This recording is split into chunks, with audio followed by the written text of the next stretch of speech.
My least favourite I'll say first because that's really easy, and that's Psycho with the Norman Bates motel story, because in my 20s I was alone in the house, which I shared with my friends, and I stupidly watched Psycho, and it freaked me out so much that I phoned up my flatmate at 3 in the morning and said, "You've got to come home because I'm so scared, I can't be here on my own." And she and her boyfriend dutifully walked home because I was a gibbering wreck. So that's my least favourite for obvious reasons. My most favourite, I think, is probably, I like a psychological horror. I don't like slashers or, carving people up with a chainsaw. I'd be hard pressed to name one. Maybe something like Insidious, that sort of thing, where it's a little bit more mental. Favourite horror film has got to be Saw because it's very vivid. Least favourite horror film has got to be The Conjuring because it was promoted so much, but yeah, it failed miserably because it didn't have many jump scares, I'd say. My favourite is Texas Chainsaw Massacre because it's gory, and my least favourite is Saw because it doesn't have a good plot.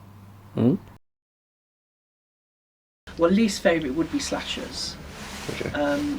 blood and gore, and it becomes a genre that has its own cliches, like there's always a blonde that goes back into the house where you know that the monster's behind the door with the axe waiting to get her, and you can scream at the telly, "Don't go in the house, you bimbo," but you know it's going to happen, and it's always the peace. The lake looks calm, and then up comes the hand with the whatever in it.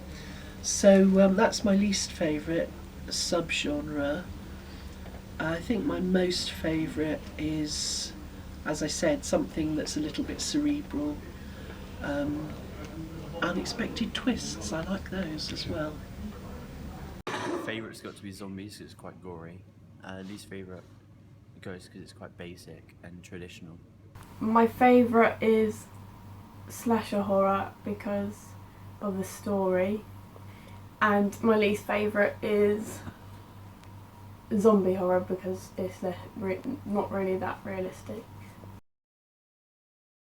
We all like to be scared, don't we? We all like to kind of hide behind a cushion because that's going to protect you.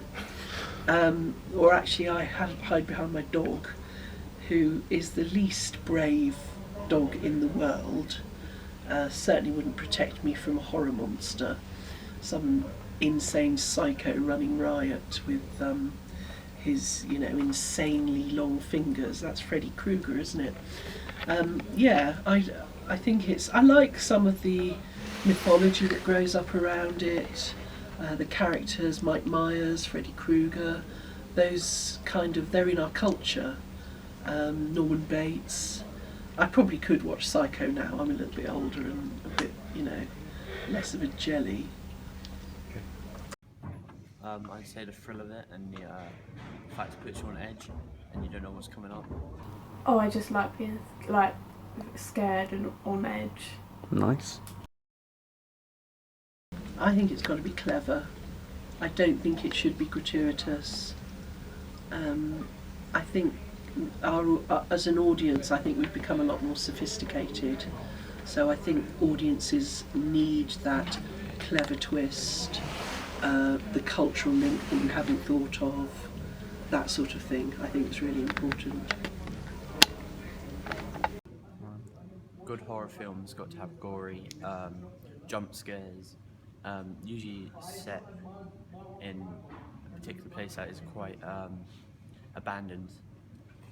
A good realistic plot. Lovely.